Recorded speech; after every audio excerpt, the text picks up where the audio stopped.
The best of the Morning X. 99X. Barnes, Leslie, and Jimmy, as you prepare yourself, you get your face paints ready, your big platform shoes ready, because you know Kiss is coming back to town, baby. Gene and Peter. That's right. Hey, guys. How you doing? How you doing? Good. What's up? A lot of things. A lot of things. So here, we're going to cut to the chase. All right, so... Wait. I'm going to try to help you out here. Go ahead. We're going to help you. This is not a publicity ploy. We're not here to pull anybody's string. The reality is that after long discussions with the band and everything, we've really basically decided to hang up our high-heeled boots and say thank you. The main idea being is that after we got back together again on the reunion tour in '96, which culminated in the #1 grossing tour, #2 was Garth Brooks, our good friend, and then we went out on another huge tour, the Psycho Circus tour, which started off at Dodger Stadium and again went around the world. At the end of that, we just basically done it all. You know, I mean, we're right behind the Beatles in the number of gold records by any group in history per Billboard magazine.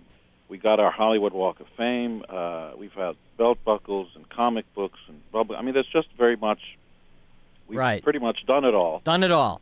We had a great run. Thanks so much, and let's move on with our lives. But we had a real meeting of the minds and hearts here, and basically decided that the people who put us here in the first place, and we're not talking radio, the media, or certainly the critics, which are unnecessary life forms on the face of the planet as we know it.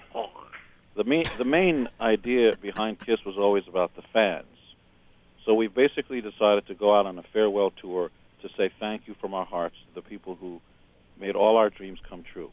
We're going to have great opening bands, Ted Nugent and Skid Row, and the idea is it's a non-fashion tour. Forget your fashions. It's going to be a rock and roll party. We're not going to gouge the ticket prices. They won't be $100 to $1,000 a ticket. They'll be competitive, and we're just going to do this one for the fans. You've been listening to the State of the Union address from Gene Simmons. No. Gene, I'll tell you guys, Gene is as serious as a heart attack. Yeah. We're not kidding around about this. We've never said, this is it, farewell. I've heard a lot of bands say, this is it. They come back 6 years. We're not kidding around. This is it, and we want to leave as champions. We came back as champs. We played over 2 million people, highest fan of the year, biggest tour of the year, biggest grossing tour.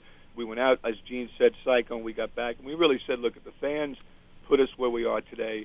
They deserve this party. They deserve the goodbye. I find it emotional. I probably won't even be able to finish. Yeah, I was reading an interview, Gene, that you did. I think it was with Rolling Stone, and I guess the guy had asked you, is this just a publicity stunt to sell tickets? And I thought your answer was actually pretty good. You said, look, it's not like we need a stunt to sell tickets. I mean, the show sells out everywhere anyway, so that, But it's also not something we do. I mean, we went through periods where there were different members in the band. We took the makeup off. We did this. The band went through many, many different changes. And at any point, we could have easily have said, "Okay, that's it. Catch us now in this form, or else." And also, we don't want to make too much of this. Methinks he doth protest too much, Shakespeare and all that. Right. Main idea is the more somebody says, no, it really is. Right. It winds up being not. So then, what's your take on, let's say, the Rolling Stones band, been around for 30 some odd years, also has nothing left to prove whatsoever. They've done everything on the road. All they can do is make more money.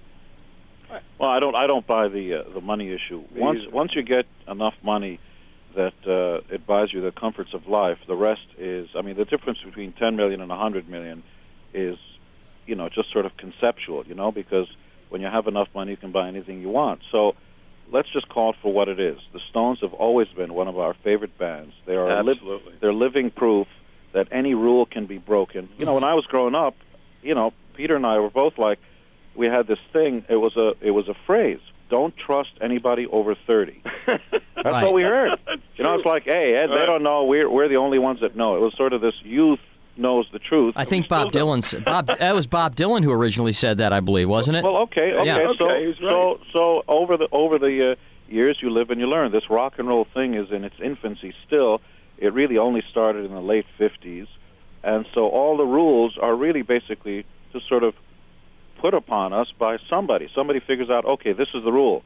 you only have to have short hair. You only have to have long hair. Right. You're supposed to wear jeans and a T-shirt. And Kiss basically was the band that was put together by 4 guys who wanted to put together the band they never saw on stage and basically say, to hell with rules.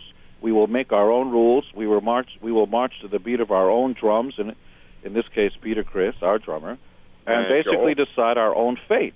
And Kiss has always been about breaking rules. You know, people talk about heavy metal. Well, you know, we don't always sing about dragons and elves and evil and good. You know, we've done ballads and symphony orchestras and stuff like that. So even before there was such a thing as metal, Kiss was around. The idea being that you should never be tied into a genre and simply just do what you want to do. That way you're always around, because when thrash dies or punk dies or metal dies or rap dies, all the bands who align themselves with a certain genre of music will be dead. R.I.P., see you, wouldn't want to be you.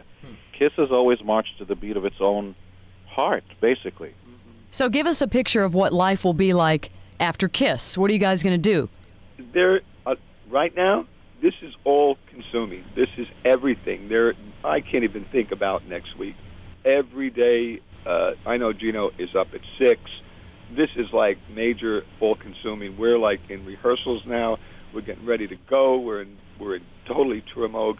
We ain't fooling around. It's Kiss on steroids. You better get out of our way. I kill you, as my little slogan goes. No, we are as serious as a heart attack.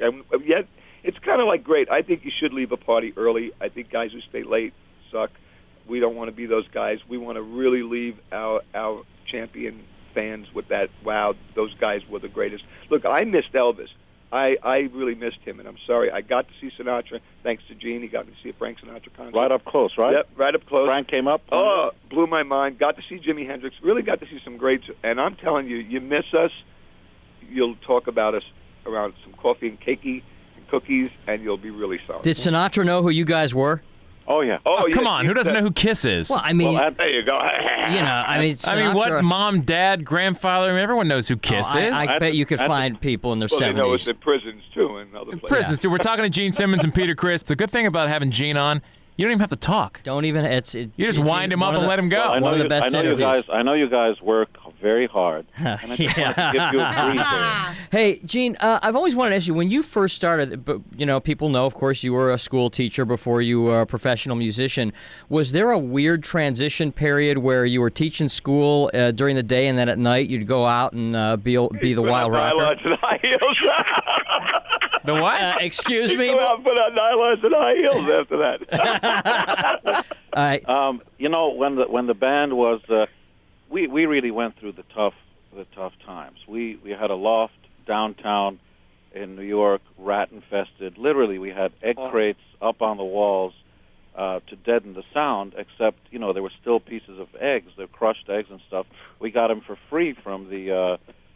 From like the supermarket. Your chickens stuff, too, right? And am I making this up? Oh, and there no, were people, man. and so at night, I was working in the daytime, and then in the afternoon was working at another place, and then at night, we'd start rehearsal at 9, 10 o'clock. We'd go until 2 in the morning, and I basically moved my bed in there. Am I making it up? Right? And a few people. There were some guests, but the main idea was that it was so tough. At night, you would literally hear this. Things walking around it. I'd be afraid to turn on the light. Like he was afraid. Yeah. Did you ever bring some of your class over to get a peek at what you were working on? No, not the class. I started a new class. Yeah. A bunch of roaches would sit up at night. Gene Simmons, Peter Criss, thanks. This is the best of the Morning X. The greatest hits from the bands with the biggest hair. 99X.